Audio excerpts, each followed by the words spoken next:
Okay, I'm back. Um, if you haven't seen, check out my Xbox One. Well, I think the Xbox One is a good console video. Um, it should be. You should better look under my videos and find it. Um, as I said before in that video, I will be doing. I was gonna do the PlayStation 4, and I was still gonna do the Wii U, which will come a little bit later. Um, of course, I wanted to talk about the PlayStation 4. Um, had a pretty solid E3 showing. It what what mainly got it over at E3 was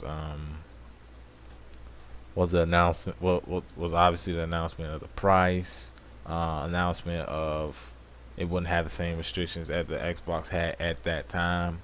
Of course, we know how Xbox changed its its restrictions. Um, and just as that video, I'm gonna go over the specs, features, and game launch window, games within the launch window. Um, First, we'll go over the specs. Get some of the stuff. I would say a little bit. A lot of people don't want to hear about the specs, but it is a big thing because it allows developers to, you know, higher specs. Allow developers to create better games. Simple as that. Um, of course, it's a single chip custom processor. It utilizes AMD Jaguar CPU cores. I believe that if I didn't mention in the video, I believe the Xbox One is very similar to that with AMD CPU. Um, you will have to look that up, but I believe it's very similar. Also, what that was very similar that I didn't mention in the Xbox One video is the AMD Radeon um, graphics graphics card. Basically, I believe it's the equivalent to the 8 AMD Radeon 7970. If you do know what that is. Um, yeah, of course, just like the Xbox One, it has 8 gigabytes of RAM. Um, 1 gigabyte is dedicated to the operating system, and the other is dedicated to seven. The other seven is dedicated to gaming. Is very different from how the Xbox has three dedicated to operating system and five to gaming. We'll have to see will that will that make a big difference in terms of what the developers can do on games. Um, like I said, we don't know. Guess we'll find out when the console's release and um, compare the games. I'm assuming compare multiplats um, between each console to see if that 2 gigabytes towards the gaming aspect actually matters.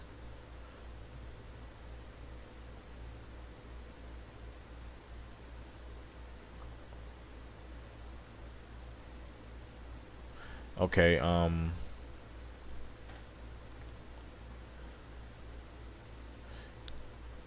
Like I said, the memory, of course, uses that 8 gigabyte memory uses DDR5, which is faster than DDR3. So, you know, um, it also has this is a peripheral, which is the PlayStation Eye. Um, the PlayStation Eye was originally supposed to be bundled with the system. I believe it got kicked out so they could lower the price to what the price is now, which is 400. Um, but I wasn't a fan of the move. I'm not a fan of motion controls. Period. Like I said, we'll see how this works.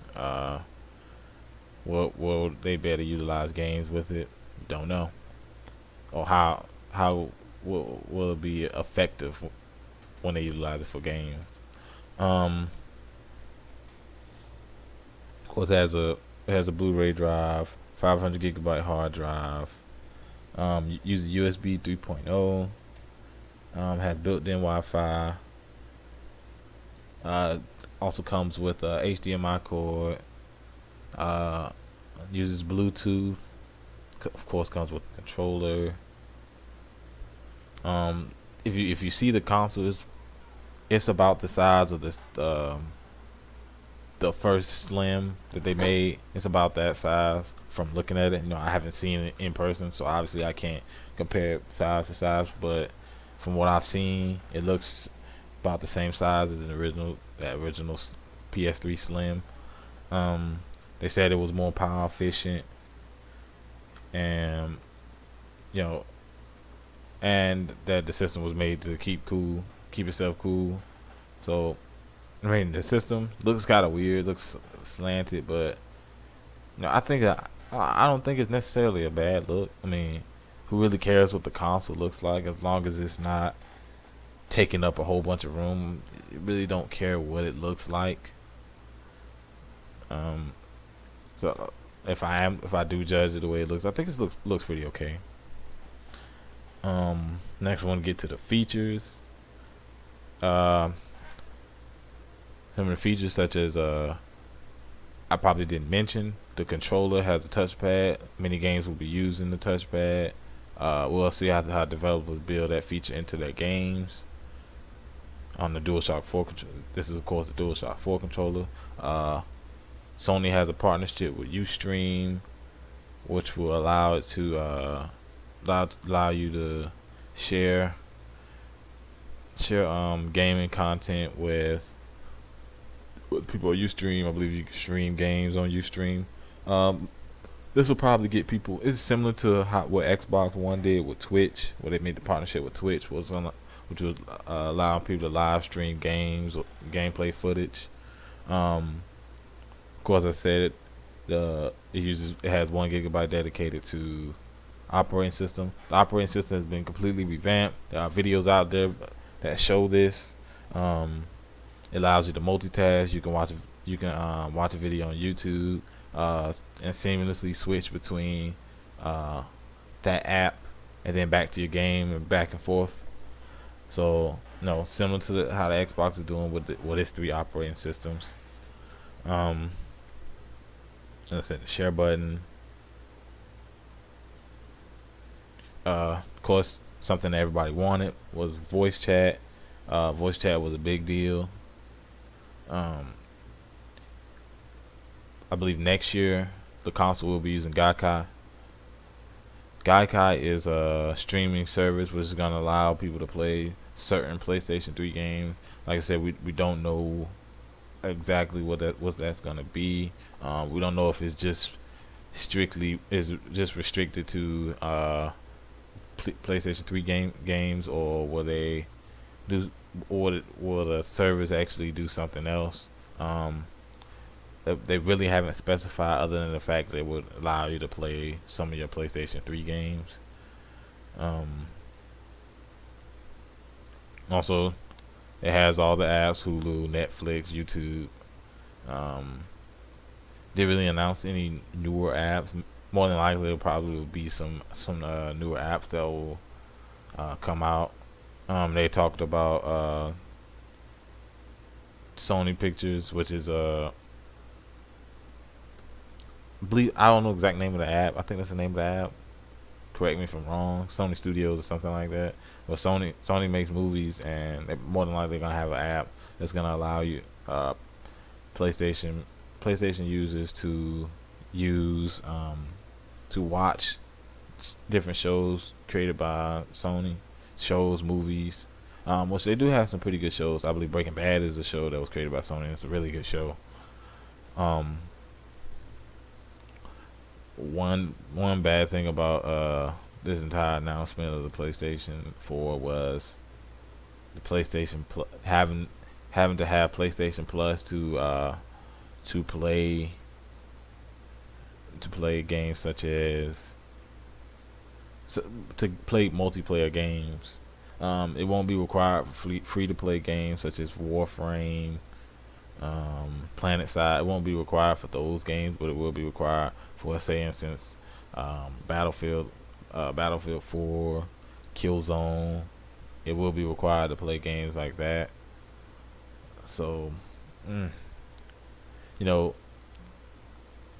there's people that that say, well, you got to pay for it, but it still kind of leaves a bad taste. You're like, you've been so used to not paying for it with the PlayStation 3. So I guess it's something you get used to. There's a lot of people that's just saw this coming. I saw this coming. They had to improve the service. They had to improve the store. As you see, they really tried to do that. They got to improve their security, adding features such as the big one, which is cross game chat, as I said before. So paying for it, I guess it isn't necessarily that bad because I was one that never complained about it. But for some, it's still a bummer because they've been so used to not paying for it to play their games online. Um, some of the, some games that will come out during the launch window. Uh, I don't think Deep Down is a exclusive. If anyone knows, please let me know. Um, I was gonna go through the exclusives, the multiplats. We already know what those are, such as the Battlefield 4, such as the Watch Dogs, the games that will be coming on both Xbox One and PlayStation 4. We know Battlefield 4, Watch Dogs, Assassin's Creed, um,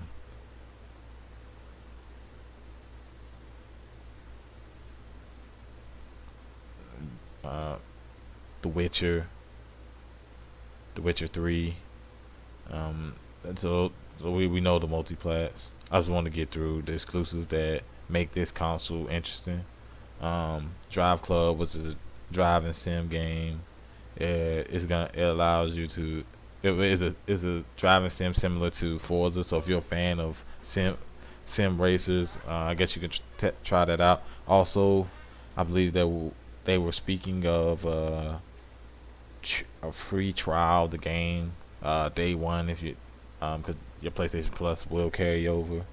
It will be a free trial along with if you have a PlayStation Plus. Also with PlayStation Plus, you get a free game a month. I'm assuming they're gonna continue to do that because that's a model that has helped grow the PlayStation Plus um, subs- subscription. Um, this is something that Microsoft actually started to do as well because they saw it was such a good feature, and to me that's a good thing. You know, that's a good thing for people that like the gaming. It doesn't matter if you like one console or another. Um, I'm gonna get through some of the games. I said Drive Club, Racing Sim, Final Fantasy 14. I believe that's Final Fantasy 14 is a PC as well, so I really wouldn't count that as a console exclusive. Uh, Infamous Second Son, Killzone Shadowfall, Knack, and I believe the Order 1886 comes out within the launch window. So the lineup isn't as great. The exclusive lineup isn't as great as the Xbox One, but it's still very solid. I like the way Killzone looked. They're going with more of like an open world type deal. Um, Infamous Second Son's a new character. Uh, graphics are improved, more destructible environments. If you're a fan of the Infamous game, if you're a fan of sandbox-like games where you run around as a superhero, that could be pretty fun. Knack, Knack is more of like it kind of reminds me of Little Big Planet, but it's more so in a like a free roaming type environment. I don't know too much about it. I know it's a very creative game. No, looks like it's more geared towards the younger crowd, but I wouldn't mind trying it out. Could be surprised. Um, Order 1886 didn't get too many details about that.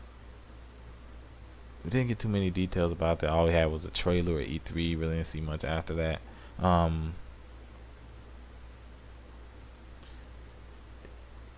PlayStation 4 has, you know, the PlayStation 3 was very difficult for developers to design on. That's why a lot of indie developers didn't go there because of Microsoft 360 was easier to design on, and the indie developers didn't have such a headache trying to design on Xbox 360 than the PS3. PlayStation 4, as many developers have come out and said, it has improved vastly. Um, a lot of at E3, for example, they showed off a lot of indie games that will be only that they showed off some that will be coming only to PlayStation 4. Um, so you can see they're taking their the console. That is one big step. The console is more user friendly, um, developer friendly. I apologize. It's more developer friendly, which is good because developers will better utilize the system more, which they couldn't do with the PlayStation 3. Also, you will see more indie games, um, and to me, that's what made Xbox Live so great was some of the arcade games. Um, a lot of games were willing to go to Xbox first for indie games. Now we'll have to see will be a switch over or will be more so balanced in terms of both both consoles will get a very good amount of arcade games. Of course, the console launches in November. You know, don't like I said, don't know a date for either the Xbox One or the PlayStation 4. I'm assuming Brown. There has been rumors that was November 13th. Take that with a grain of salt. Like I said, it's a rumor. It will the console will be $400. It comes with. It also includes a headset, and any PlayStation 3 headset will be compatible with the PlayStation 4. Like I said, your your PlayStation accounts carry over. So if you already have PlayStation Plus, it will carry over to the PlayStation 4. And honestly, my opinion, I really like the system. Um, yo, I own both a PlayStation 3, Xbox 360. I I like the system. Um, they especially what they're doing with the user interface. The cross game chat. That was something that, from what they said, was a that the PS3 wasn't capable of. I don't know how true that is, but I'm just gonna take their word for it. Um, they rectified that by including cross game chat. Um, yeah, they made it very sociable with integration with Facebook. I think Twitter. I guess it's okay, but no, not a big deal. But as you can see, a lot of games, the Xbox One and PlayStation 4 are both doing something like that with integration with social networking. Um, also, like I said, the user interface with the cross game chat. One unfortunate thing I don't like the PlayStation require PlayStation Plus for multiplayer, but I can understand that to improve these some of these features, such as with the user interface, they're gonna have to charge for PlayStation Plus. I mean, we all saw it coming, so I guess we pretty much got to be ready for it. Um, the launch lineup, like I said, Knack seems pretty interesting. Big fan of Infamous. A lot of people aren't. Killzone looks to be superior to any other any other games in its franchise, with dynamic objectives and more open world type gaming. Like I said, the Order 1886, don't know much about that. Um, we'll have to see because PlayStation, they always, in terms of their exclusive, they always start off slow. We will hear something later from more than likely about a new God of War, another Uncharted game. Um, who knows? Some older games may come back. Um, so we'll have to see. I believe, yeah. Some more games. We'll have to see later down the line. Probably next E3, maybe early next year. See if any games are gonna get announced. But they're saving their big hitters, such as Uncharted and God of War, for later. Um, and to me, that would definitely make it a must buy. It would definitely make it a must buy because those two franchises are amazing, and they're definitely console sellers. Not to say Killzone Shadowfall could be amazing. It could be a console seller. Same with a game like Infamous. but we don't know because we're basically going off history, and history said that they really weren't console sellers. For some people, they are, but you need a little bit more. So I can say, it, I can say, if you play all these games, then it's definitely worth getting the PlayStation 4. As I said with the Xbox One, I will not be getting one day one. I will not be getting a PlayStation 4 day one. I'm gonna wait down the line. Obviously wait for some more exclusives to be announced. Um, um, Wait for the first batch of the consoles to come out. More than likely, day one anyway, the console will be sold out in terms of because there are most places, Amazon, GameStop, both stopped taking pre-orders. I don't know about places like Best Buy or Walmart. More than likely, people are gonna start to flock to those companies and pre-order it out. But expect a huge launch. Won't be surprised if people were camping out for as they did before when the PlayStation 3 and the Wii U around that time when both those consoles launched, people were camping out. I wouldn't be surprised to see it this year. So it's gonna be pretty interesting to see. But like I said, I won't be getting it day one. Um, Let me know. Will you be getting it day one, or will you wait down the line? Down the line. Also, tell me, you know, what are things you like about the consoles? If it's the games, if it's the new cross game chat, or if it's UStream. Um, Let me know what you think. Uh, hit the like, hit that thumbs up button, and subscribe.